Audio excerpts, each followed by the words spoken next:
Dust burst under Caleb Turner's boots as he swung the ranch gate shut against the rising wind. The iron hinge screamed. A pale scar cut across the knuckle where his wedding ring once lived.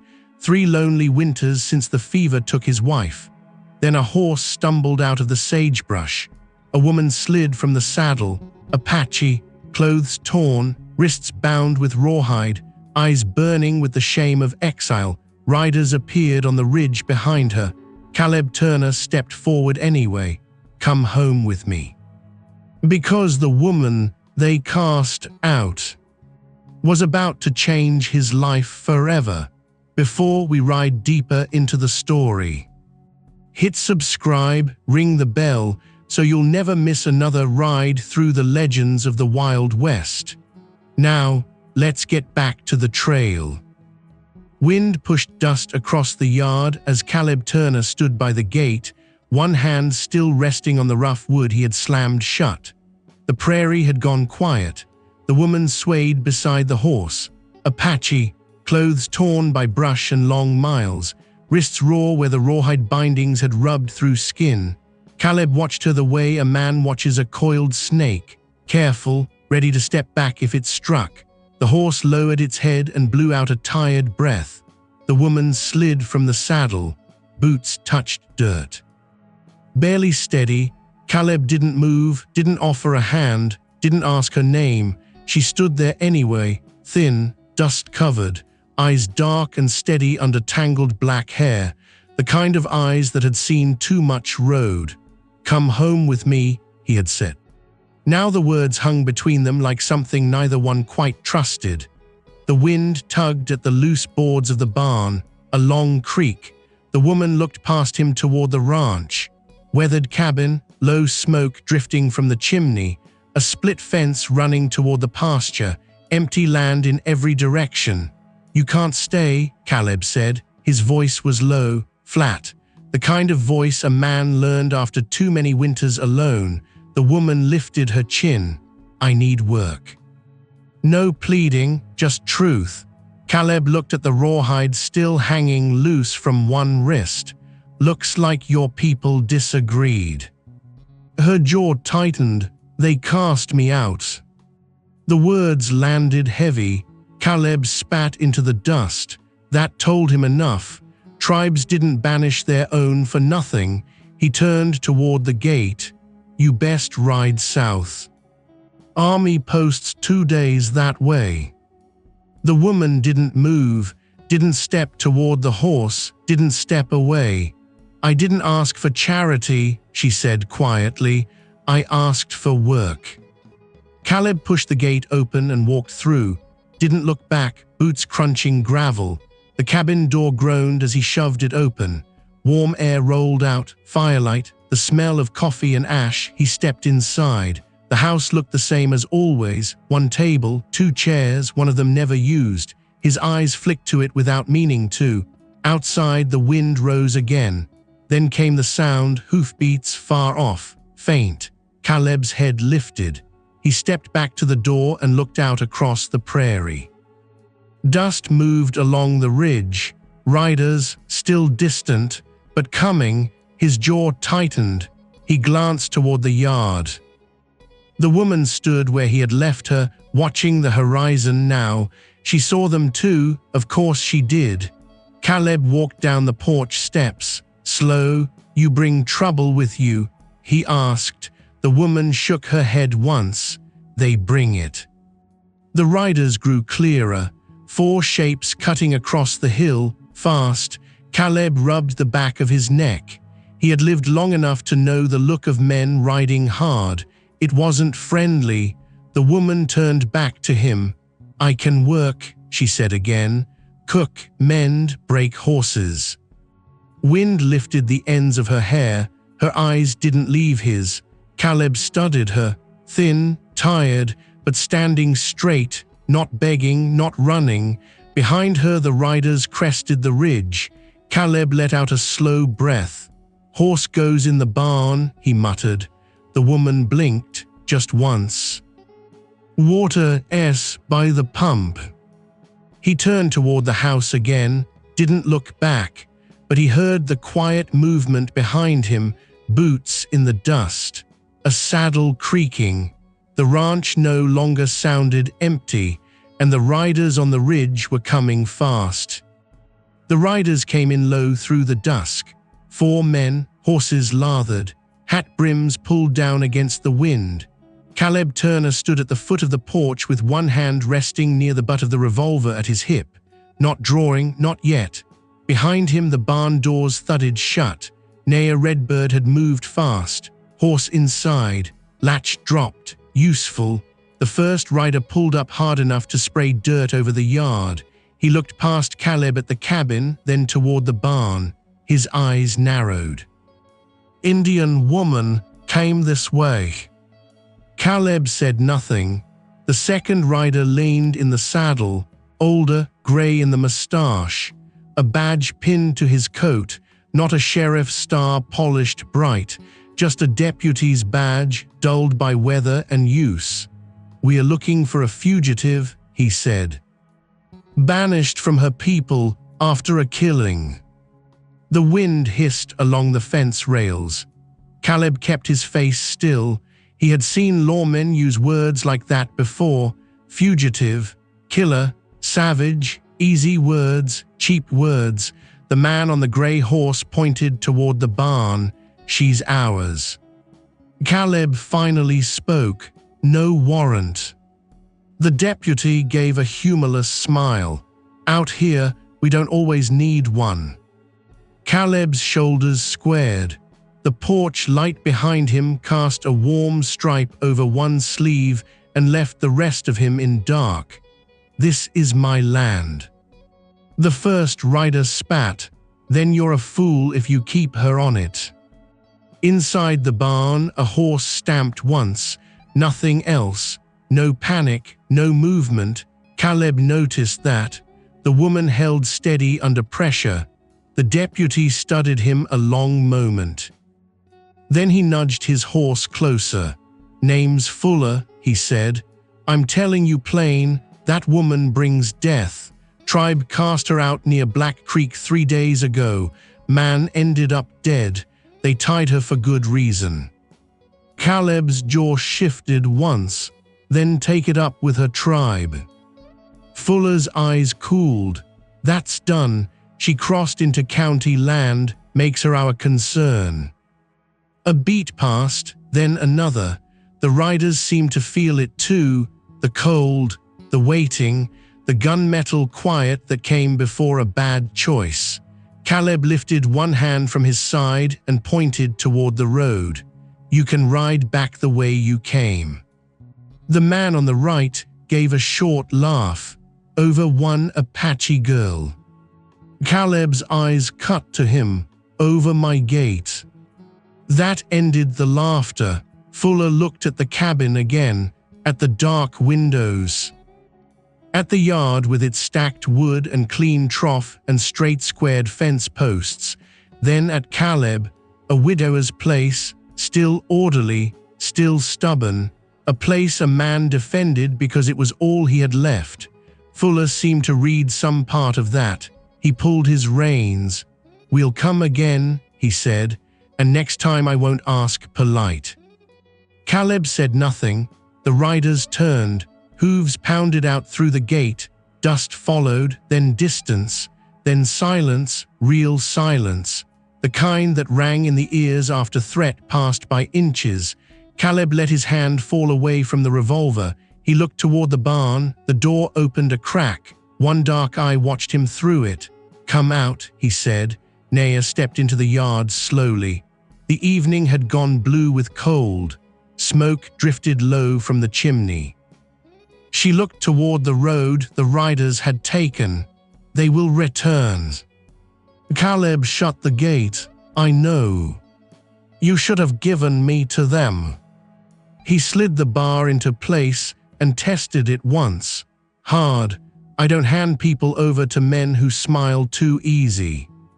A flicker crossed her face. Not softness, not relief, something quieter, something almost like respect. He walked past her toward the porch. "They said you killed a man." She didn't answer right away. The pump handle knocked once in the wind. A loose shutter tapped against the cabin wall. Finally, she said, "They said many things." Caleb stopped on the bottom step, waited. She stood in the yard with the last light cutting across one cheekbone and leaving the rest of her face in dusk. "There was blood," she said, "not by my choice." That was all, no pleading, no flood of explanation, just a line drawn in the dirt. Caleb looked at her wrists again, the rubbed skin, the swollen marks. He had seen lies before, seen guilt too. They usually tried harder, talked more, offered tears, offered names. She offered nothing but a straight spine and raw hands. He jerked his chin toward the porch. Inside. The cabin door shut behind them with a heavy wooden sound. Warmth reached Naya first through her face, then her hands, then the ache in her legs. Fire snapped in the hearth. A coffee pot hissed low near the coals. The room smelled of cedar smoke, leather, and old grief. Caleb hung his hat on a peg by the door, set his rifle in the corner. Then he moved to the stove without a word. He poured coffee into one tin cup. Stopped. Looked at the second cup beside it. His hand froze there a second too long. Naya saw it, the pause, the crack in the wall. He put that cup back on the shelf, poured hot water into a bowl instead, set it on the table. "Wrists," he said. She sat. The chair gave a small scrape across the floor. Caleb laid a rag beside the bowl and turned away as if the matter meant nothing. But the water was clean, warm, not scalding. He had tested it first. Naya dipped the rag and pressed it over the raw skin. The heat bit, then soothed. Across from her sat the second chair, pushed in, unused, no dust on it, no hat hanging over it, no shawl, nothing. Still it felt occupied. The whole room did. On the far wall, above a shelf with folded cloth and a Bible, a wedding ring hung from a nail on a strip of leather. Not hidden, not worn, suspended like a sentence a man kept serving. Caleb set a plate on the table, beans, cold biscuits warmed back to life in the pan, a piece of salted pork cut in half.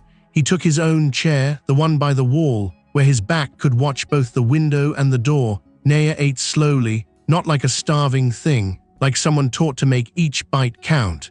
Caleb drank coffee and kept his gaze low, but he felt her seeing things, the ring, the extra chair. The folded woman's quilt over the trunk beneath the window. The room was neat, too neat. A place kept the same because change hurt more than stillness. "You live alone," she said. Caleb's spoon touched the bowl once. "Yes." No more. The fire gave a soft pop. Wind slid under the eaves. Naya lowered her eyes to the food again. No pity, no soft voice, no question meant to pry, just the acceptance of fact. He noticed that more than he wanted. After supper she stood and carried both bowls to the wash basin before he could stop her. He watched her pour water, watched her sleeves roll back over strong brown forearms, watched her move around the cabin as though she had no wish to claim space and yet somehow made the room less hollow. That unsettled him. He took the bowls from her and set them aside harder than needed. "You don't work here yet." She met his stare. "Then tell me how to earn the meal." Something sharp passed through him, not anger exactly, something older, the ache of being answered straight when he had grown used to silence. He turned and reached for the lantern. "There's a blanket in the loft." Her gaze went upward, the loft above the main room, small, cold, more storage than bed. "You give strangers the loft?" she asked. "I give strangers a roof." Another small silence. Then she nodded once. Fair enough. He climbed halfway up the ladder, pulled down a wool blanket and an old pillow and dropped them into her waiting arms. The blanket still held a faint, clean smell of cedar chips, stored for better days or worse ones, he didn't know which. "You leave before sunrise if you've got other plans," he said. "If you're still here when I come in from the barn, then I figure you've chosen." Naya shifted the blanket against her chest. "I have nowhere else." He looked at her a moment, at the way she said it without bending. Then he blew out the extra lantern and left only the fire and one dim lamp near the bed. The cabin settled into night, wood shrinking in the cold, ash whispering in the hearth. Above, the loft boards creaked once under her weight, then stillness. Caleb sat long after that in his chair by the fire, hat in his lap, coffee gone cold. His eyes kept drifting to the ring on the wall, then to the ladder, then back. He had buried his wife in late winter. Ground so hard he had to break it with an iron bar and shovel both. The preacher came after, neighbors later, but the digging had been his alone. Since then, the house had held one set of footsteps, one cup on the table, one chair scraping, one breath at night. Now there was another, small sound, small shift. Enough to disturb old dust inside him. The floor above him creaked again, then a quick intake of breath. A bad dream. He stood before he meant to, listened. Silence returned. He sat back down slow. At dawn the ranch woke under frost, grey light at the windows, pump water crusted with ice around the base. Caleb came in from the barn carrying kindling and stopped on the threshold. The table had been cleared, his coffee pot already on, a pan warming near the stove. Naya stood at the counter slicing the last of the biscuits into a skillet with bacon grease. Her hair was braided back now, her face washed clean of trail dust. The marks on her wrists looked angrier in morning light. She glanced at him. "You were out before first light." He set the wood down. "I'm always out before first light." She nodded toward the coffee. "So I guessed." He should have told her to stop, should have reminded her she was a guest for one night and no more. Instead, he crossed to the basin, washed his hands, and poured coffee. The warmth hit his chest. The smell filled the room. It had been a long time since someone else had known how he took it. Strong, no sugar, no question needed. He drank in silence. Naya set a plate on the table, then another, not in the same place, not touching the second chair. Respectful, he noticed that too. After they ate, she stepped outside ahead of him. The yard still glittered white. She moved to the pump and broke the ice with the butt of the pail. Efficient, uncomplaining. Then she started for the chicken coop as if she had lived there a month. Caleb followed. "Who told you where anything is?" As she lifted a shoulder, "Ranchers speak." He almost smiled. Almost. By noon she had gathered eggs, patched a torn feed sack, and found the lame hen with the swollen foot he had been meaning to cull for 2 days. Instead of killing it, she soaked the foot in warm salt water and cut away the wrapped twine buried in the flesh. The bird settled after. Calmer, useful hands, he thought, dangerous thought. The first real trouble came at the north fence. A post had split low where winter moisture had gotten in. Cattle could nose through by evening if the rail sagged more. Caleb carried tools. Naya followed without asking. Wind moved hard over the pasture. The sky hung low and white. He set the new post. She steadied it. He hammered. She tamped earth firm with the flat of the shovel.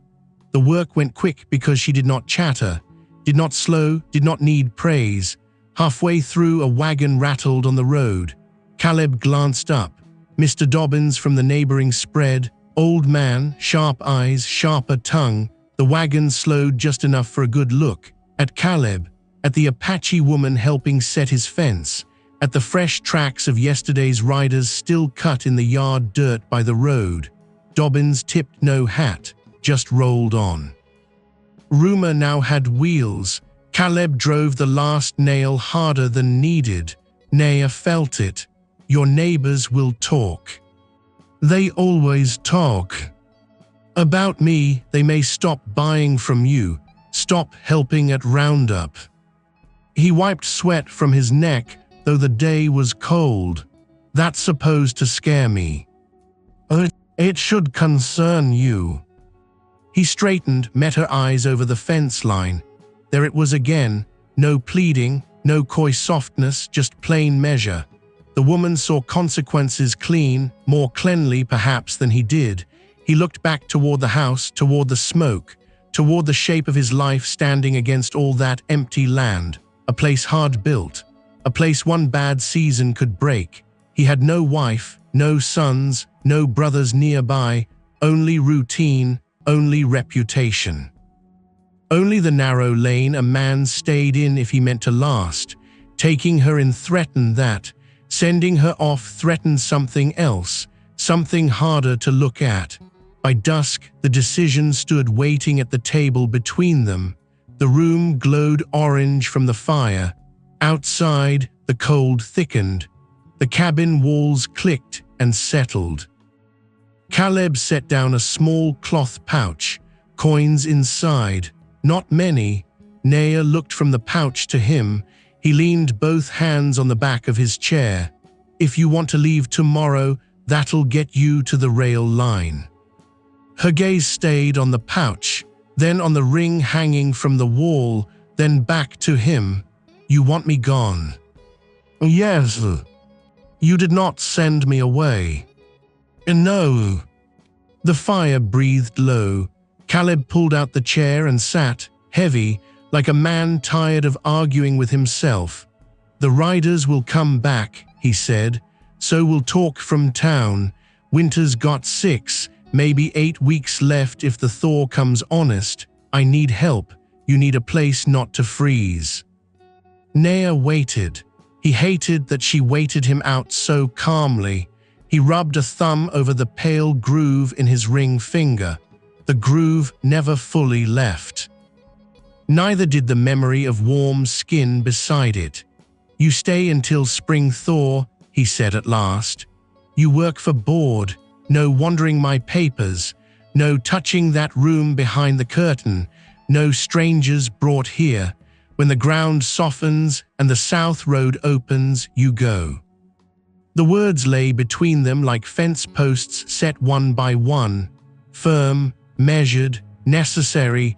Naya lowered herself into the chair across from him, not the empty one, the third stool she had dragged from the corner without his noticing.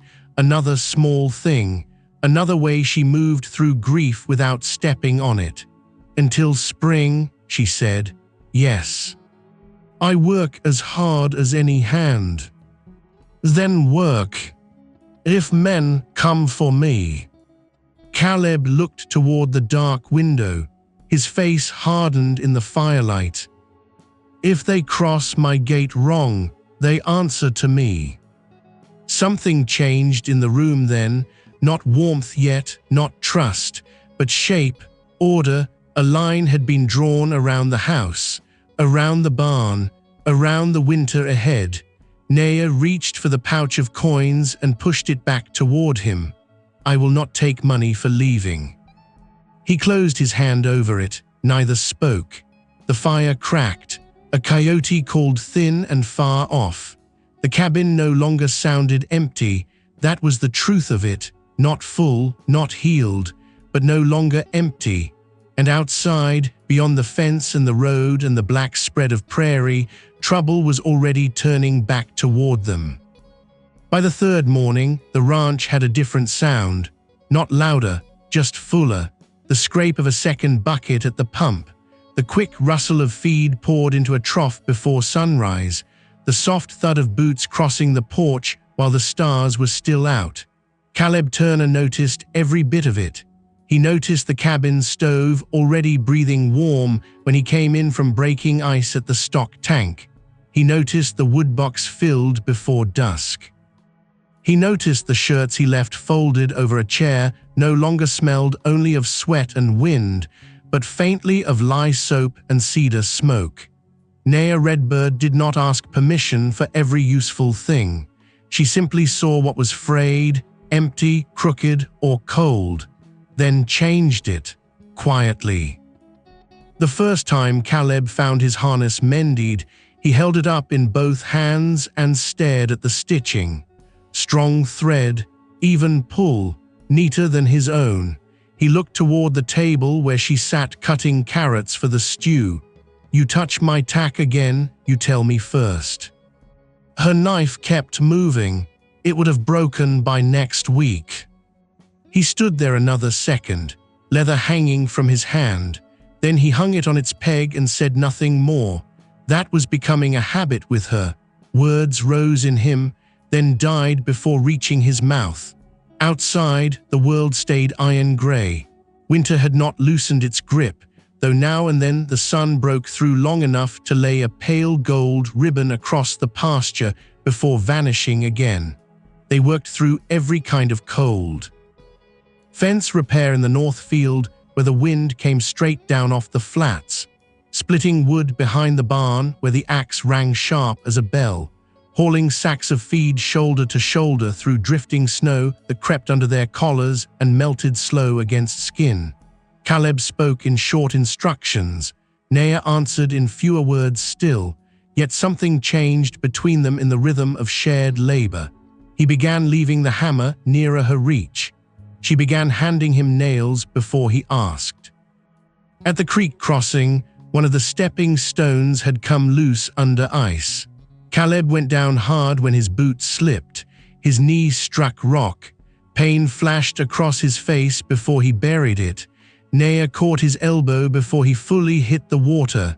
Quick, strong, not a small woman after all. She helped haul him upright, boots slipping in the mud beneath the frost crust. He jerked free too fast, more pride than anger. "I've got it." She stepped back, rain-dark hair blown loose around her face. "Yes," she said, "but not before the creek." He gave her a hard look. She met it without blinking, then bent to lift the dropped tool sack. By the time they reached the house, his knee had stiffened. He tried to hide the limp. Failed. Naya set the kettle on, said nothing. Later, when he came in from the barn after dark, there was a folded strip of warm cloth waiting by his plate. He looked from the cloth to her. She sat near the fire grinding cornmeal with steady hands. "My grandmother used heat for swollen joints," she said. "That is all." Caleb took the cloth, wrapped it around his knee, said nothing, but he did not stop using it. The days passed in that fashion. Work, cold firelight, two people moving around each other with growing familiarity and careful distance. The empty chair remained empty. Naya never touched it, never placed a cup there, never brushed against it when she swept. That, more than anything, softened something in Caleb he had thought long dead. One evening she found him standing in the small room behind the curtain. The one he had forbidden her to enter. He had not heard her step onto the porch or open the outer door. He stood with his back to her, one broad hand resting on the iron bedpost inside that little room. A room kept like winter had frozen it. A folded blue shawl, a comb on the washstand. A book left face down as if someone might return before supper. Caleb did not turn right away. Naya remained in the doorway, not crossing the threshold. He looked at the bed once, then pulled the curtain shut. "She died here," he said. The words came rough, used too little. Naya lowered her eyes, not in shame, in respect. "I know." He frowned. "You know nothing." She lifted her gaze to him again. "The room is still waiting." That hit harder than pity ever could. He looked away. Out the window, snow blowing low across the yard. The barn roof lined white. "She took fever in late winter," he said. "Doctor never made it. Roads gone bad. I buried her before the thaw." Each sentence sounded like a board nailed over an open hole. He gave no more, did not say his wife's name. Did not say how old she was, did not say how the silence afterward had become easier than hearing anyone breathe where she used to breathe. Naya rested one hand on the curtain edge, still outside, still honoring the line. "You kept her things clean," she said. He swallowed once. "Dust is easier than forgetting." The fire popped in the main room. A horse snorted in the barn. The ordinary sounds of living pressed around that grief. Naya did not answer with comfort, did not tell him to heal, did not speak of fate or God. She only stood there long enough for him to know she had seen the wound and had not stepped back from it. Then she turned and went to stir the stew. That night the food tasted different, not richer, just less lonely. The next morning brought a fresh trouble. A calf had pushed through the lower pasture gap and gone limping into the cottonwoods by the creek. Snow fell in wet clumps by then, half thaw, half storm, the kind of weather that soaked a man deeper than honest winter. Caleb saddled up. Naya appeared with her coat already on. "You stay," he said. "The calf will spook toward the water if you go alone." He tightened the cinch. "I said stay." She moved past him, took a coil of rope from the wall and slung it over the saddle horn. Not defiant, not meek, simply correct. He stared at her one beat too long, then mounted. They found the calf belly deep in icy muck, bawling weak and frantic beneath the trees. The creek had swollen under snowmelt. Water hissed black between the reeds. Caleb dismounted and went straight in. Mud took him to the shin, then the knee. The calf thrashed, nearly knocking him off balance. Naya looped the rope around a low branch and waded in from the other side, driving her shoulder against the calf's flank while Caleb hauled at its front legs. Cold bit through leather, through wool, through bone. The little beast finally lurched free in a spray of dark water and staggered uphill. Caleb nearly went down after it. Naya caught the back of his coat and braced both feet into the muck until he found his footing again. Breath steamed between them, fast, close.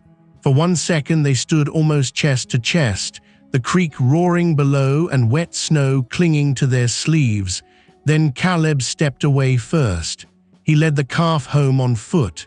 She walked beside him. Neither spoke. But back at the barn, as he rubbed the animal dry with burlap, he said, "Good call on the rope." Naya hung the coil on its peg. "Yes." A man might have laughed at that. Caleb almost did. Almost. Word from outside the ranch began coming the way winter rumor always came, in fragments, in glances, in pauses too long to be accidental. At the general store, Caleb felt 2 men stop talking when he entered. One of them glanced toward the sacks of flour, then toward the Apache woman waiting outside by the wagon. The storekeeper, Mr. Bell, weighed the beans with extra care, too careful, as if politeness could hide unease. "You hearing things?" Caleb asked when the scale settled. Bell did not look up. "Men talk." "They got names." Bell tied the sack with string. "Names won't matter if the talk grows." Outside, Naya stood with a crate of lamp oil in her arms. Snowlight sharpened the planes of her face. A few townsfolk watched her from under the awning across the street. Not open hate, not yet, but fear had a smell all its own. Dry, sour, easy to catch. On the ride back, the wagon wheels cracked through frozen ruts. Caleb kept his eyes on the road. "Dobbins saw you at the fence," he said. "I know." "Bell hears talk." She looked across the white pasturelands. "Then talk is spreading faster than weather." He glanced at her. "You always answer like that. You always ask what you already know." His mouth tightened, then eased, not a smile, close enough to trouble him. By the end of the week, the threat stopped sounding like rumor and started showing shape. A rider came at dusk with a folded paper tucked under his belt. Not Deputy Fuller this time. A thinner man, good horse, good coat, the kind of man who worked for money more than law. He stayed mounted at the gate. Says here this spread borders grazing rights claimed by Victor Harlan, he called. Caleb remained on the porch. A split log in one hand from the woodpile. He set it down slow. Harlan's claims don't reach my north line. The rider smiled without warmth. Maybe they do now. He held up the paper but did not offer it over. A man can misplace a fence marker. A survey can change. Weather does wonders to boundaries. Naya stood just inside the doorway behind Caleb, silent, listening. The rider's gaze flicked past Caleb to her. There it stayed a second too long. There's also concern, he said, about the sort of company you're keeping. Caleb stepped down one stair, only one, but it was enough. The rider noticed. Tell Harlan to bring his concerns himself, Caleb said. The rider tucked the paper away. He usually prefers men come to him. Then he rode off. Snow squeaked under the hooves. The gate banged once in his wake. Inside the cabin, the fire had burned low. Naya added 2 logs without speaking. Caleb removed his gloves finger by finger, slow, controlled. Who is Harlan? She asked. He hung the gloves near the stove. Owns land east of town, wants land west of town, wants cattle, water, votes, favors, silence, depends on the week. And now he wants this ranch. Caleb looked toward the dark window. This ranch sits between his winter range and the creek road. Naya stood still beside the hearth. The fire painted bronze light across her cheek. Then I did not bring trouble, she said. It was already riding this way. He looked at her, really looked, at the steadiness, at the intelligence behind it. She was right. He did not enjoy that. The next 2 days turned raw and wet. Roof snow slid off in heavy sheets. Mud woke beneath the frost. The world smelled of thawing earth and old hay. Caleb and Naya spent a morning clearing a drainage channel behind the barn before meltwater could flood the stall. He worked with a shovel, she with a hoe, boots caked thick, steam rising from both of them in the damp air. A peaceful kind of labor, until they found the first fence post cut clean through, not rotted, cut.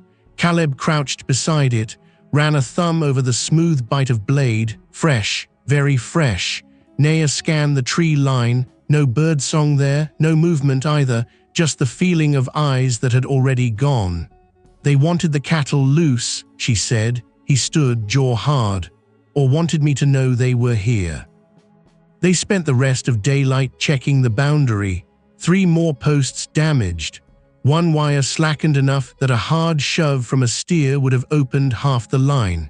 When dusk came, Caleb dragged 2 extra lanterns onto the porch and loaded the shotgun in plain sight. Naya set the coffee pot near the fire and sliced salt pork into the pan. Small sounds, steel on wood. Grease beginning to hiss, the sounds of a home refusing to become prey. You should sleep in town a few nights, Caleb said. She looked up from the stove. No. This isn't a question. As she turned the pork, it should be. His temper sparked, rare, sharp. You think I can watch the north line and the barn and keep one eye on you while Harlan tests my fences? You think town would be safer for me?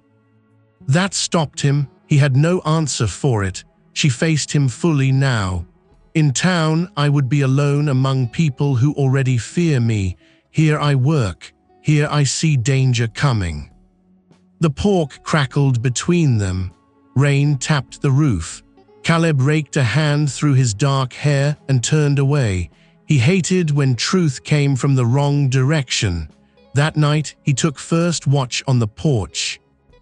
Rifle across his knees, lantern low at his boot. Mist drifted over the yard in ghostly sheets. Behind him, the cabin glowed gold through the thin curtain, At midnight, the door opened soft. Naya stepped out with a blanket and another cup of coffee. He looked up.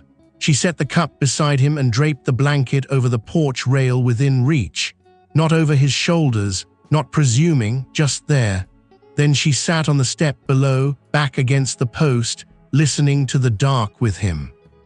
For a long time neither spoke. Coyotes called far off. A horse shifted in the barn. Water dripped from the eaves in a slow, patient rhythm. Finally, Caleb said, "You ever think of going back? To people who tied my wrists?" Her voice held no bitterness, only fact. No. He studied the yard. "What crime did they say you did?" She did not answer at once. He nearly thought she would not answer at all. Then she said, "A man died beside the agency road." The mist moved through the lantern glow. "My people found me near him." "Were you?" "Yes." He turned to her then. She kept her eyes on the dark pasture. "There was blood on my hands because I tried to stop it," she said. "They saw blood first." Caleb let that settle. A hard thing, a familiar thing too. How often the world judged by what it could see easiest. He looked back toward the fields. Harlan got anything to do with that road? "I do not know yet." Yet the word stayed with him, not fear, not surrender. A woman thinking ahead. A woman measuring pieces on a board others thought too large for her to understand. Toward dawn, rain stopped. Clouds thinned. A pale blade of moon showed through. Caleb rose stiff from the chair and looked over the sleeping ranch. Barn, corral, house, fences stretching out into silver mud and fading dark. Everything he had left, everything threatened now. He felt Naya stand beside him, close enough to share the view, not close enough to crowd it. By sunrise, the trouble came plain. Someone had driven 6 head from the east pasture in the night. Tracks led to the broken wire near the creek road. Clean, intentional. Caleb crouched by the prints, studied the cut marks, studied the hoof churn in the mud. His face went still in the way it did when anger turned cold. Naya stood behind him, one hand resting on the fence rail. "The peaceful warning is over," she said. Caleb rose.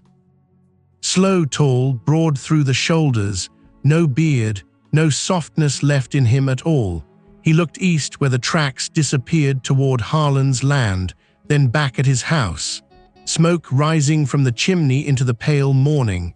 A home now carrying more than one life inside it. When he spoke, his voice was low enough to match the wind. "Then next time," he said, "we stop waiting for him to show his hand." Morning came gray and raw. The stolen cattle tracks still lay plain in the mud east of the creek road. Caleb Turner stood over them with the reins looped in one hand and the rifle slung across his back. Naya crouched beside the broken wire, not touching, just looking. The wind had changed in the night, warmer now, wet, carrying the smell of trampled grass, horse sweat, and the sour edge of men who had worked fast and wanted to be gone before dawn. Caleb's jaw stayed hard. Harlan's men. Naya studied the ground one breath longer. 3 riders drove them.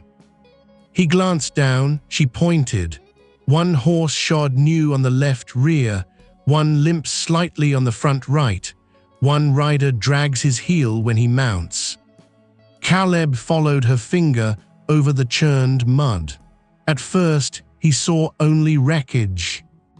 Then shape, a deeper cut from one hoof, a strange half-circle where a boot had scraped. Signs he might have missed because anger was louder than patience. He looked at her. "You read all that from this?" As she rose, "The earth speaks too." He almost answered, did not. Instead he mounted and turned the horse toward the east line. Naya reached for the second mare's reins as if the decision had already been made. "You stay here," Caleb said. She swung into the saddle anyway. You need another pair of eyes. He stared up at her, cold-eyed, tired, a man unused to being overruled on his own land. The mare shifted beneath her, breath rising white in the damp air. Naya looked toward the distant ridge where Harlan's spread lay somewhere beyond the cottonwoods and creek bends. If they doubled back, she said, you will want someone watching behind. That sat there between them, simple, true. Caleb exhaled once through his nose and turned his horse east. They rode without another word. The land changed as they followed the tracks. Open pasture gave way to low brush, then shallow draws where old snow still clung in dirty patches beneath the shadowed banks. Crows lifted off a dead tree at their approach. The creek road curved south, then east again, half flooded in places by thaw water. The cattle prints mixed with wagon ruts, mule tracks, and the scattered signs of other ranch traffic. Easy to lose, unless a person knew which marks to trust. At a fork near an abandoned line shack, Caleb pulled up. The stolen cattle had been driven onto harder ground where the sign thinned. He scanned the earth. Nothing. Then Naya dismounted. She walked a small circle with her head bent, braid brushing the shoulder of her coat. She paused near a patch of reeds flattened into the mud. Kicked here, she said. Beast fought the turn. Caleb rode over, saw the deep gouge, the sharp slash of a horn. Then he saw more, a torn scrap of feed sack caught on a thorn bush, stamped with black ink, H.T. Mercantile, supplies from town, not proof yet, but not nothing. He took the scrap and folded it into his pocket. A little farther on they found fresh manure, still steaming, cattle recently pushed hard. Caleb's eyes narrowed. They're close. Naya stood very still, listening, far off, faint. Metal striking metal. Then a man's shout carried thin on the damp wind, not close enough for attack, close enough for knowledge. Caleb turned his horse toward a low rise and signaled for silence. They climbed it slow. From the crest they saw a narrow holding meadow below. 3 stolen head, 2 riders, no more, 1 horse with a new shoe flashing bright on the left rear when it stamped. Exactly as Naya had said. Caleb lay low over the saddle horn, gaze fixed. The men below wore Harlan collars plain enough. Good coats, red scarf on one, the other with a broad hat and a habit of dragging his right heel whenever he dismounted to tighten the rope gate. Caleb's anger cooled into something sharper, useful. Naya studied the meadow. Only 2. Third man rode on. Ito Harlan. Most likely. Caleb looked over the ground again.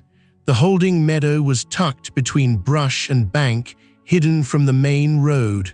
A stopping place, not the final place.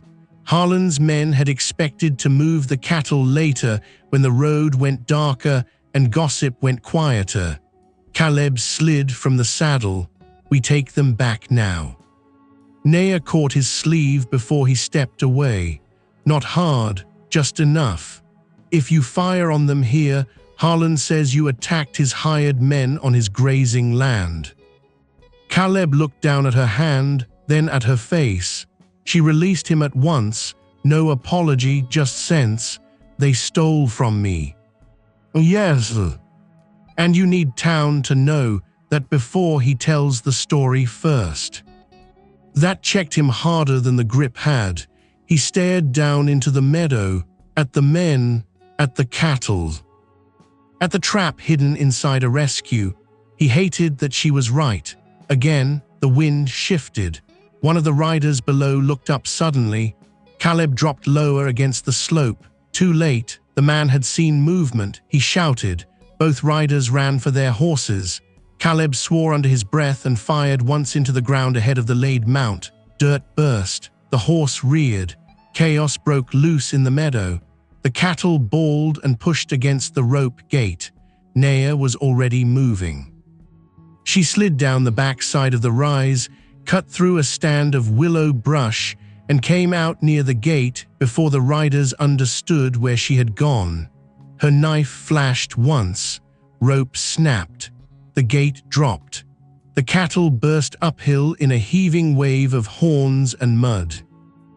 One rider tried to circle wide and got clipped in the thigh by a charging steer. He went down hard. The second cursed and hauled at his reins, trying to clear the path.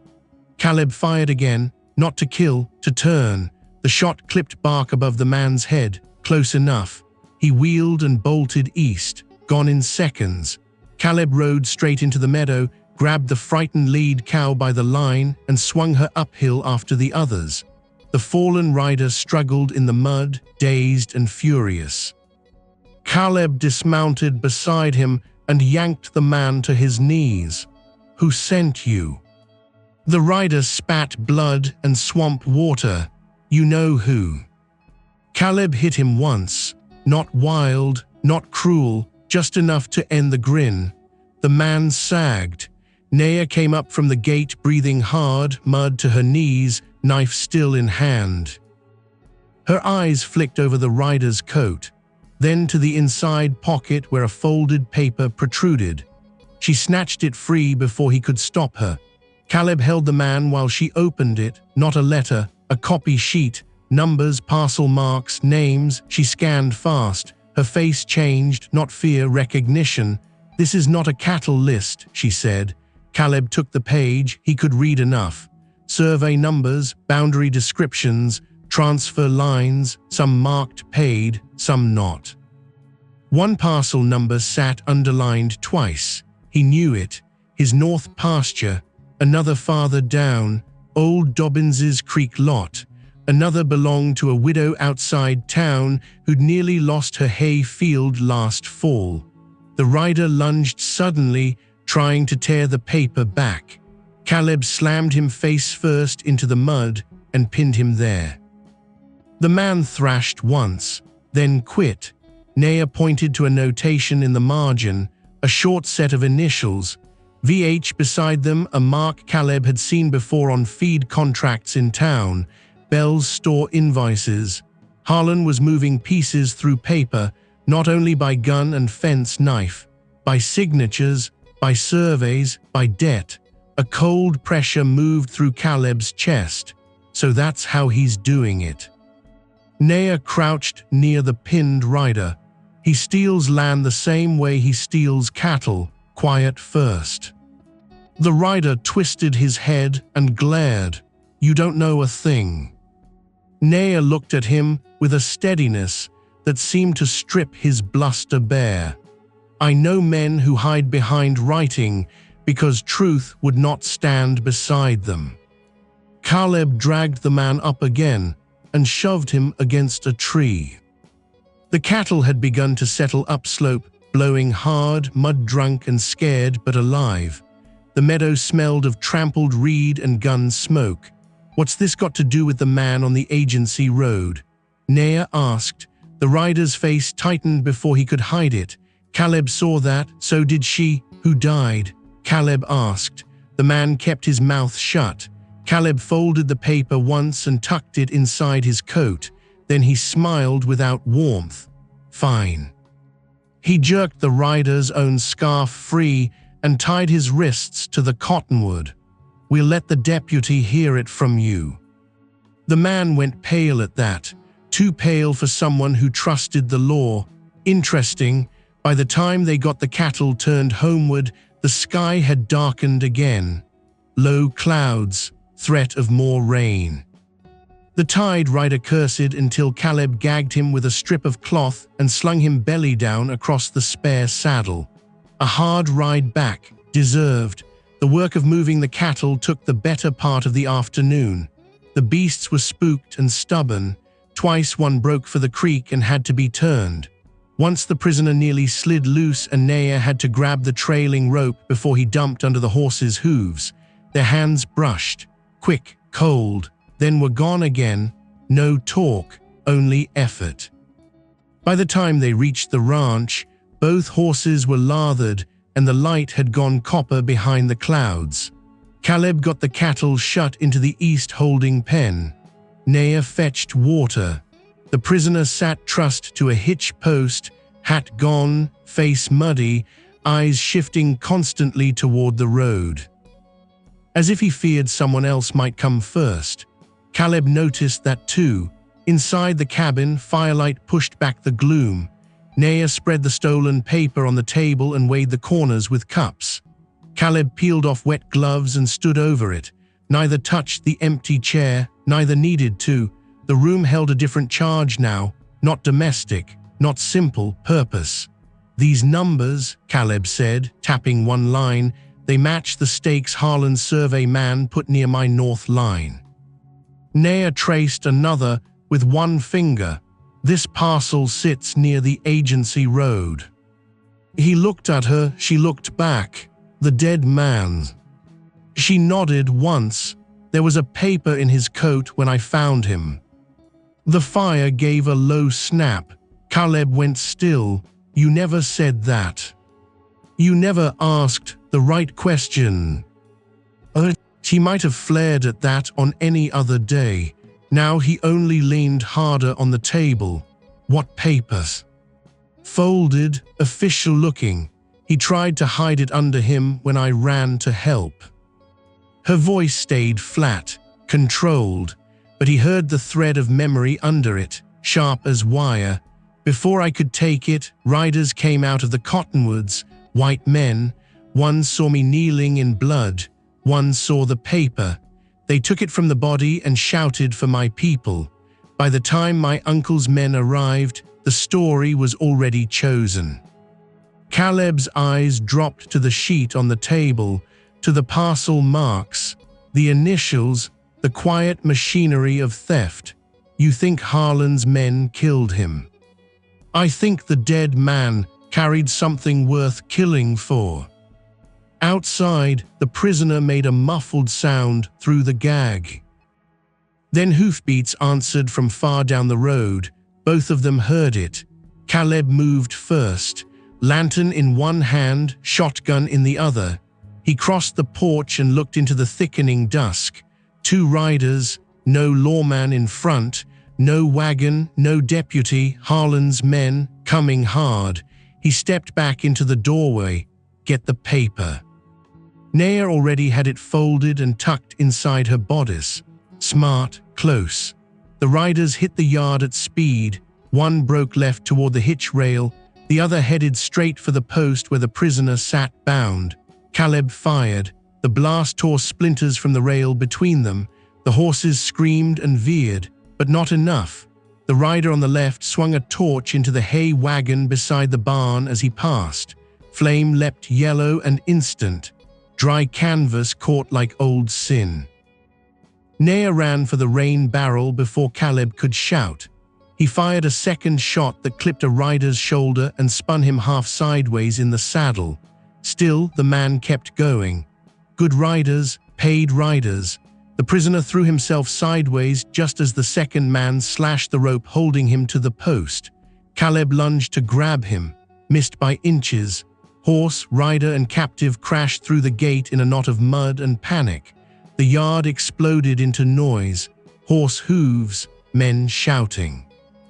Barn geldings kicking against the stalls as the hay wagon roared brighter.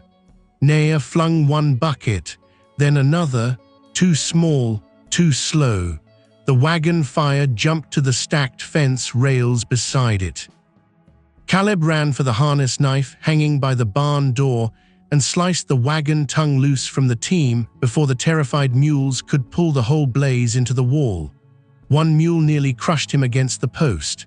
Naya caught the lead strap and wrapped it hard around the hitching ring, bracing with both feet until the animal stopped jerking. Smoke rolled thick and black, hot against wet air. Caleb dragged the burning wagon clear by sheer momentum and fury, boots plowing mud, shoulders straining. The wagon wheel hit a rut and stuck. Flames surged taller. For one horrible moment, the barn roof glowed orange in reflection. Naya grabbed the axe from the chopping block, and hacked through the burning rail pile, knocking the blazing wood apart before the fire could ladder upward. Her braid came loose, smoke streaked her face, her eyes watered but did not blink away. Together they beat the flames with wet burlap through mud where water failed and tore burning pieces free before they could spread. It took long minutes, hard minutes, long enough for hands to blister and lungs to ache, long enough for the riders to vanish with their rescued prisoner into the dark. When at last the fire bent low and died into a wet hiss, half the wagon was gone. So were 6 fence rails. One barn wall stood blackened but unlit, saved by a breath. Caleb braced both hands on his knees and coughed smoke into the mud. Naya stood near him, chest heaving, axe head buried in the dirt at her boots. Rain began then, slow, cold, a mercy too late to be called kindness. It pattered on the charred wagon's spokes, on the singed leather harness, on Caleb's hair plastered dark to his forehead. He straightened and looked at the open gate, at the road beyond, empty now.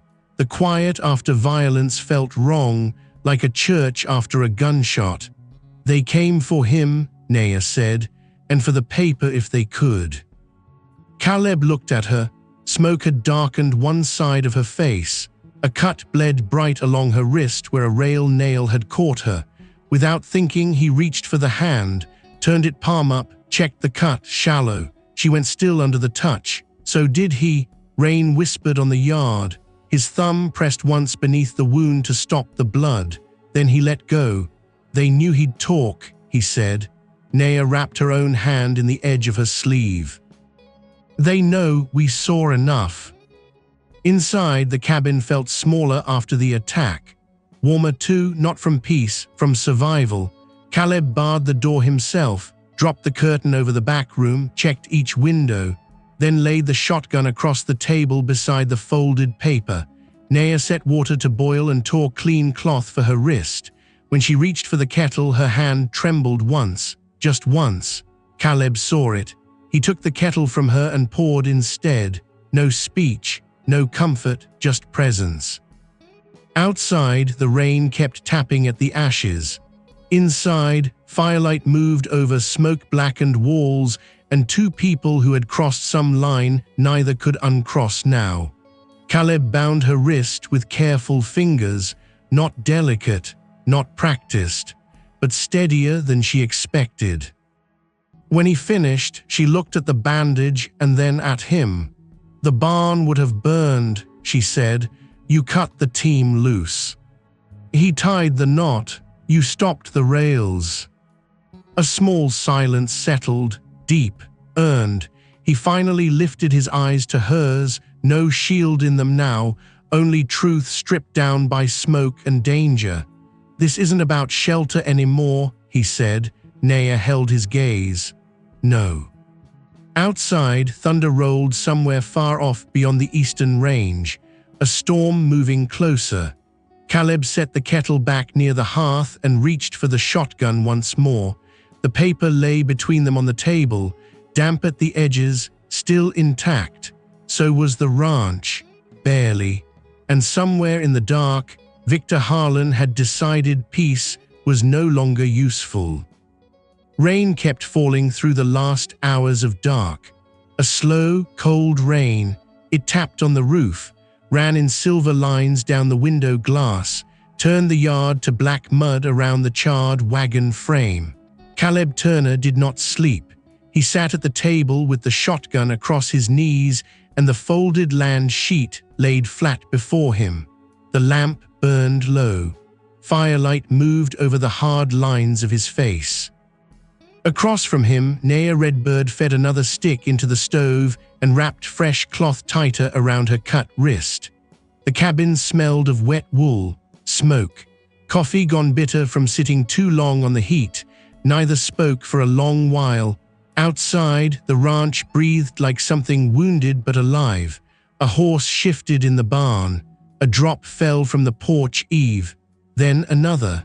Finally, Caleb rose.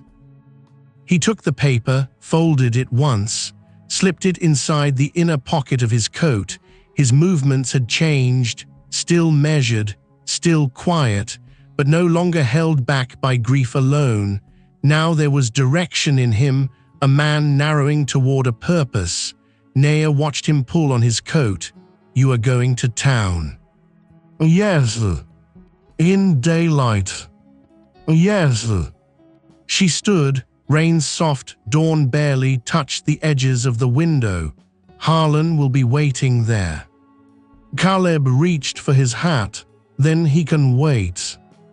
That might once have been the end of it, an order, a closed door, but he looked at her then, really looked, at the smoke shadow still faint on her cheek, at the bandage on her wrist, at the woman who had walked into his winter like a storm and then fought beside him in firelight. "You ride with me," he said. The words landed between them warm and strange, not command this time, inclusion. Naya held his gaze, then nodded once. They left at first gray. The rain had faded to mist. Fields stretched wide and sodden under a sky the color of tin. The burned wagon stood behind them like a warning left in plain sight. Caleb had moved it aside before dawn, had checked every horse, every latch, every fence line nearest the house. He had worked with the hard economy of a man preparing not just to defend a place, but to stand for it. Naya saw all of it, saw the extra cartridges in his coat pocket, the rifle scabbard strapped tighter under his knee, the way he paused at the gate and looked back once at the cabin, not as a lonely house now, as something under his care. They rode south toward town. Mud sucked at the hooves. Wagon tracks had turned the road into dark ruts lined with thawing grass. At the low crossing near Bell's Store Road, they found the first sign that Harlan had moved before them. A survey stake, fresh driven, red cloth tied near the top. Caleb dismounted and ripped it free with one hard pull. The wood came out wet and splintering. Naya took the stake from his hand and turned it over. Victor Harlan's mark had been burned into the base. A branding iron pressed where no brand belonged. "He is already planting his story," she said. Caleb snapped the stake across his knee and tossed both pieces into the ditch. "Then we plant ours faster." They reached town just after the church bell struck 8. Main Street looked ordinary enough at first. A wagon unloading flour at the Mercantile. 2 boys chasing each other past the hitch rail, smoke lifting from the hotel chimney, but tension sat under the morning like wire under cloth. Heads turned when Caleb rode in.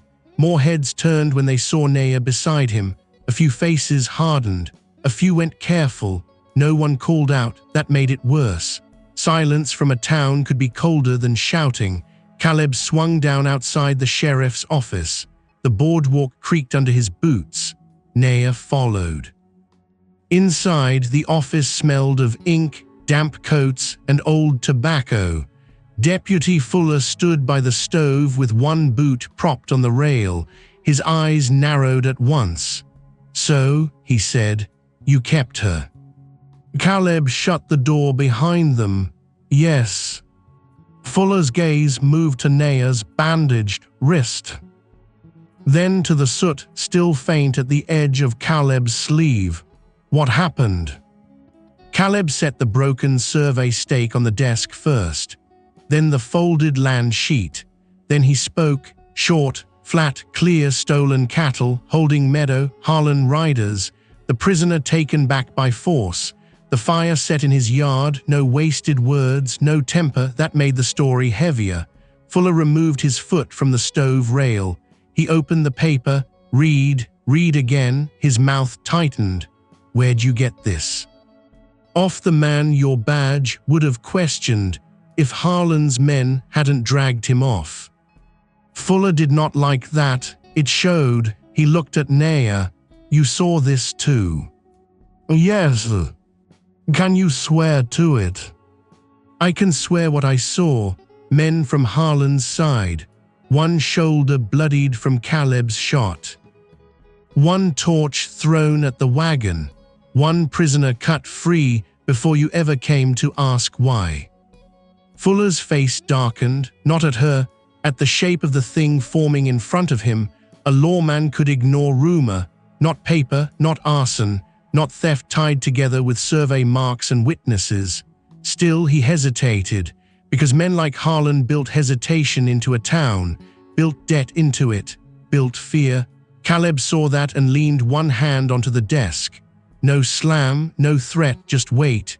You going to do your job, Fuller? The deputy folded the sheet carefully, too carefully, like a man touching a snake by the tail. I'll need the sheriff. Then get him. Fuller stared at him another second, then grabbed his hat and went through the back door. The room quieted. Rain tapped once at the office window. Then stopped. From the street came wagon noise, boots on plank, a dog barking far off. Naya stood beside the chair but did not sit. Her eyes had gone to the wall map near the file cabinet. County lines, Creek Road, Agency Trail. Her gaze settled on one mark east of town, a parcel noted in fading ink. She stepped closer. The dead man was found here, she said softly. Caleb came beside her. You sure? Yes. She pointed at the map's bend near the Agency Road. There is a cottonwood split by lightning, a stone wash. I remember both. Her finger shifted south along the map until it touched another parcel line. A tract marked under temporary survey review. The same parcel notation from Harlan's sheet. Caleb felt the thought land before either of them spoke it. The dead man had not been random. He had been in Harlan's way, maybe carrying records, maybe refusing to sign, maybe both. The office door opened before they could say more. Sheriff Tom Weaver stepped in with Fuller behind him. Weaver was older, broad in the chest and slow in the eyes in a way that meant thought, not weakness. He took one look at Caleb's face and knew this was not a neighbor dispute. You better start from the top, he said, so Caleb did, once, clean. Weaver listened without interruption, then took the paper, read every line, read the initials, looked at the broken stake, then turned to Naya. You. She met him straight, no lowering, no flinch. You were accused in that death near the Agency Road. Yes. Did you kill the man? No. A pause, not long. But honest, what did you do? Tried to keep him alive. Weaver watched her a moment more, then asked the better question. What did he have? Naya answered at once. Paper in his coat. Men took it before my people arrived. The sheriff looked down at Harlan's sheet in his hand, then back up. Fuller shifted by the stove, uneasy now. Could tie together, he muttered. Could, Weaver said. Then to Caleb, you have anyone else who can speak against Harlan? Caleb thought of Dobbins, Bell, the widow out west nearly forced off her hay field, men and women who had felt Harlan's pressure but kept quiet because quiet was cheaper than war. He looked toward the window, toward the street, toward the whole town that had let fear pass for order. Maybe, he said. Weaver nodded once. Then we gather them before Harlan gathers them first. By noon the thing had started moving. Fast for a small town, slow for justice. Weaver sent Fuller and another deputy to ride the Agency Road with Naya's directions, to look for the split cottonwood, to question whoever had seen survey men there in recent weeks. Caleb and Naya walked Main Street under a sky slowly brightening from iron to pale white. Mud clung to their boots. Sun tried to press through. At Bell's Mercantile, the shopkeeper went pale when Caleb laid the copy sheet on the counter and tapped the contract mark linked to his invoices. Bell licked his lips. I sold Harlan feed sacks, that's all. Caleb said nothing, just waited. Naya stood beside the flour barrel, silent as a shadow and twice as steady. Bell cracked first. He had survey papers drawn up in back sometimes, he admitted. Said he needed privacy from ranch hands, brought men in after closing. One of them argued with him last month. Agency clerk, I think, didn't hear the name. I heard enough to know Harlan wanted some parcel filed before the clerk could review it. Naya and Caleb exchanged one look. Agency clerk, paper in the coat, blood by the road, a shape becoming a body. Bell saw it too and sagged against the counter. I didn't want trouble. Caleb's voice stayed low. You bought it anyway, now you can help end it. Bell swallowed and nodded. The next stop was Dobbins. The old rancher met them outside the feed store, beard wet with mist and eyes sharp as fencing nails. At first he grumbled. Did not want his name in anything. Did not want Harlan's men burning his hay next. Then Naya said, "Your creek lot number is on the paper too." That changed him. Old men could live with insult. They did not live long with stolen land. Dobbins snatched the page, squinted, then swore under his breath. He had a surveyor out there in December, he said. Said a fence line had shifted after snow. I told him no such thing. 2 weeks later my south marker vanished. He looked up at Caleb. Harlan's been creeping west by inches and calling it law. Then say it loud, Caleb said. Dobbins spat into the mud. I will. By late afternoon, the sheriff's office had gone from quiet to full, not packed, but full enough. Dobbins, Bell, Mrs. Kersey, the widow with the hay field, clutching her gloves so tight the fingers bent backward. 2 ranch hands who had quit Harlan's spread over missing cattle and pay, held back for damages, never explained. Even the blacksmith came in to say he had shod one of Harlan's men's horses new on the left rear just 2 days before the theft. Each small piece alone could be shrugged off. Together they pressed like stones in a sack. Wait, truth had wait. Still Harlan had not appeared. That worried Caleb more than if he had ridden in shouting. Men like Victor Harlan preferred rooms already tilted before entering them.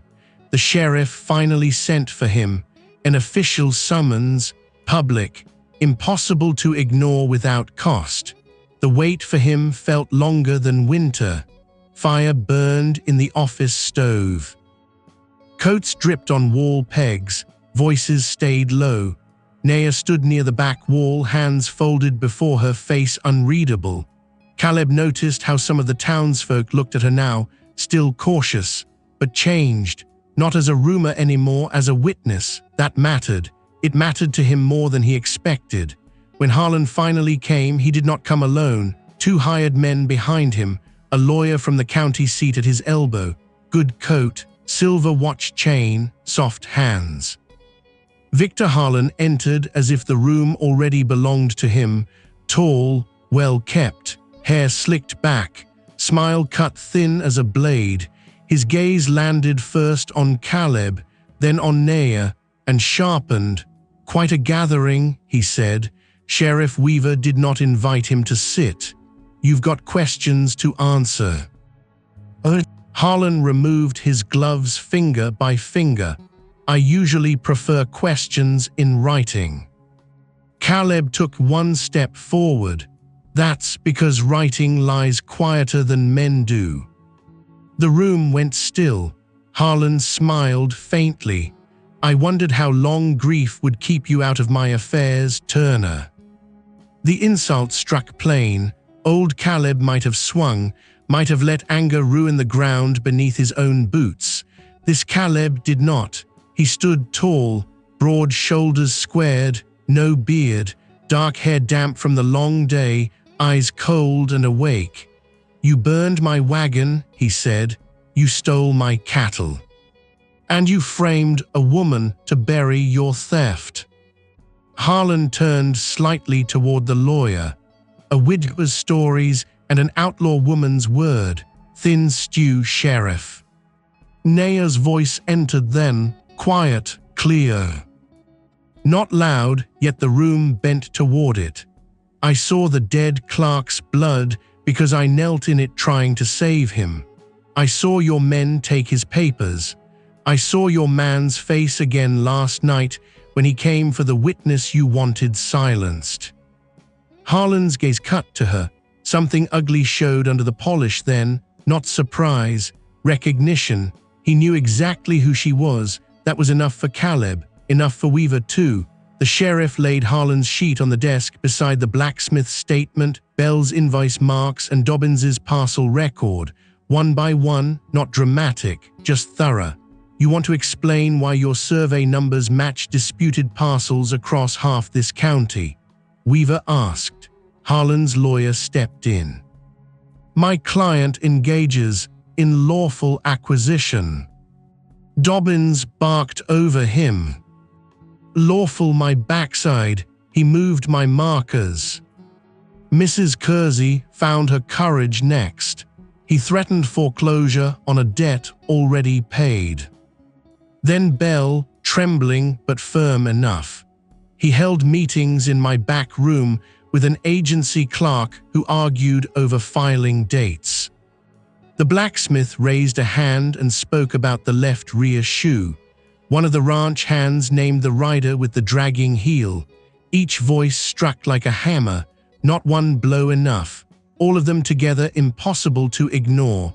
Harlan's calm thinned. He looked toward the door as if measuring whether power still waited for him outside. Sheriff Weaver saw it. So did Fuller, who stepped into place by the frame. Then came the final turn. A deputy burst in, mud to his knees from the agency road.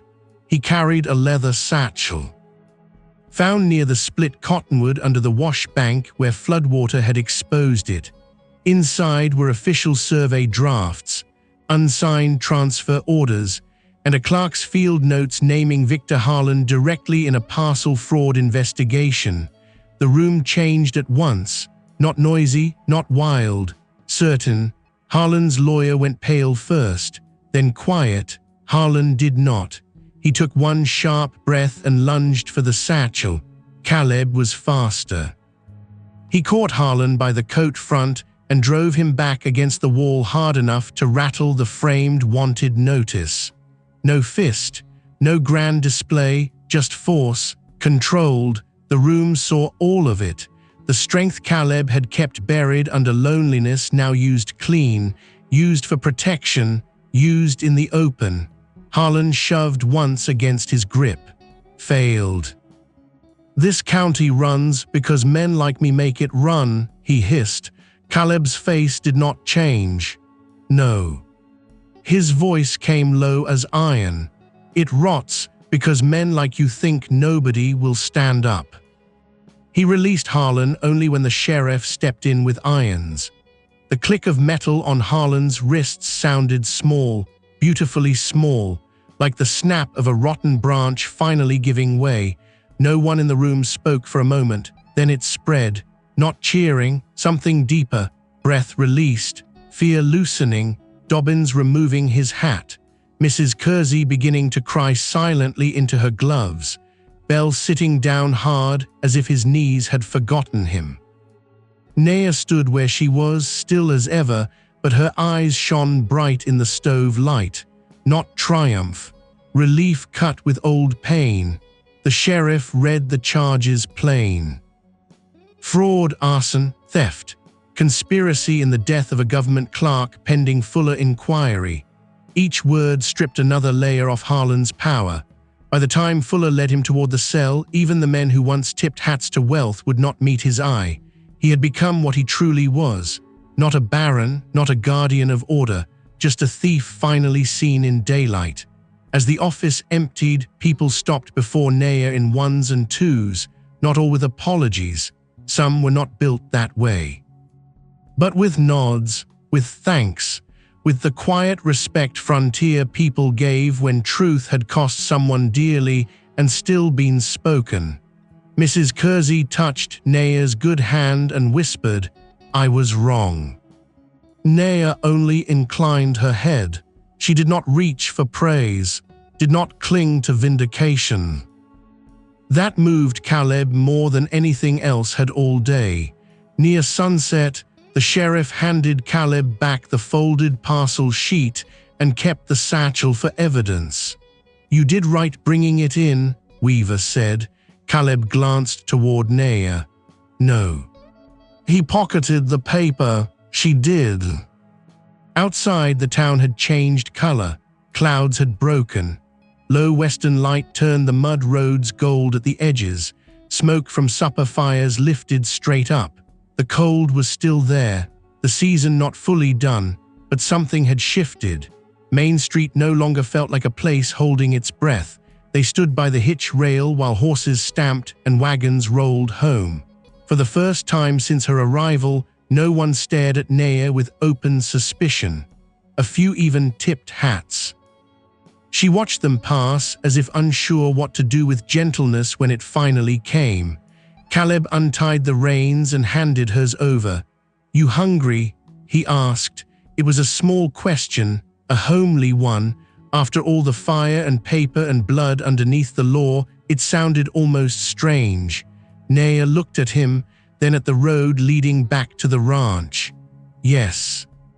He nodded once. "Good." They mounted and rode west toward home while the last light spread across the thawing land. Behind them, truth had done its work in public.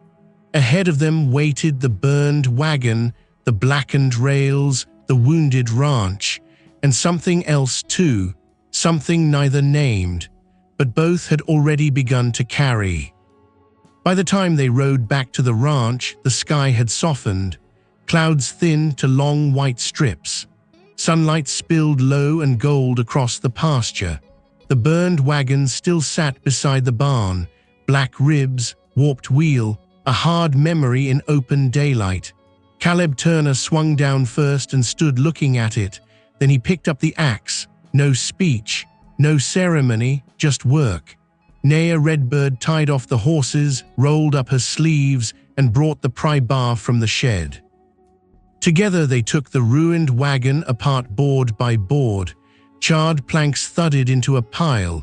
Bent nails dropped into a coffee tin with small bright clicks. Smoke-black dust clung to their hands. The air smelled of thawing earth, wet wood, ash giving way to sun. By noon the wreck was gone. Only a dark patch in the mud remained.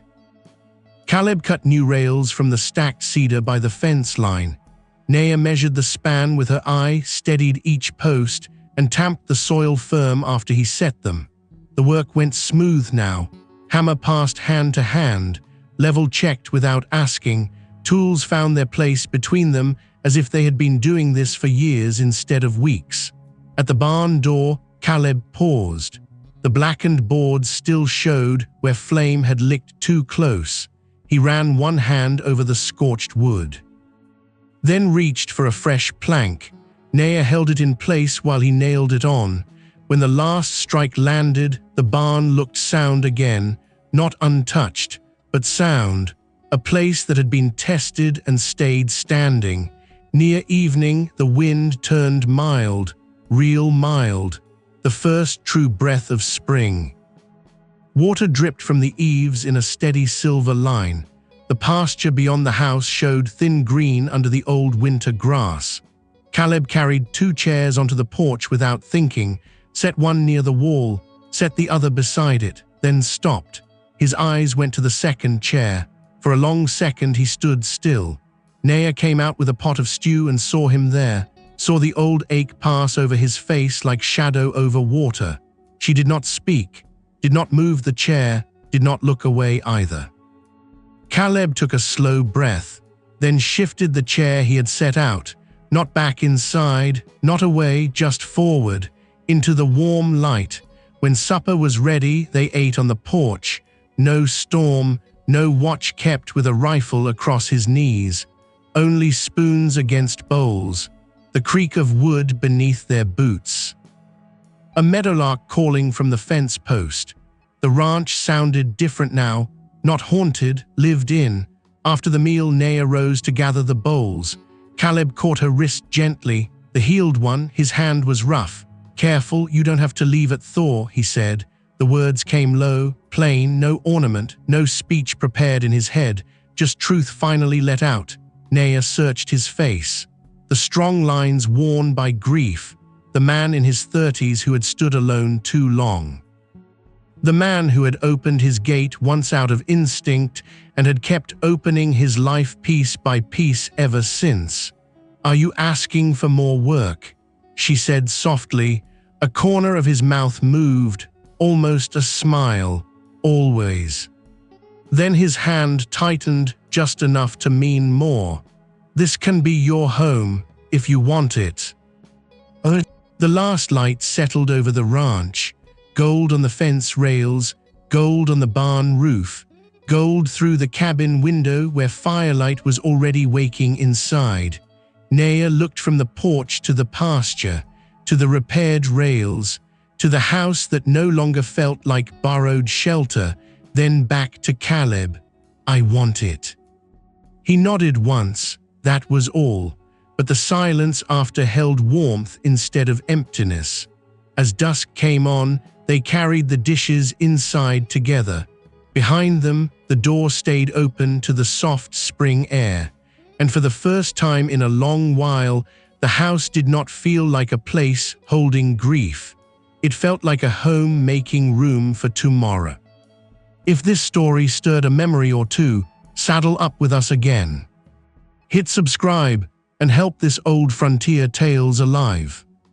Out here, every name, every trail, every sunset still matter. So till we meet again, friend, keep your hat tipped to the past and your heart pointed west.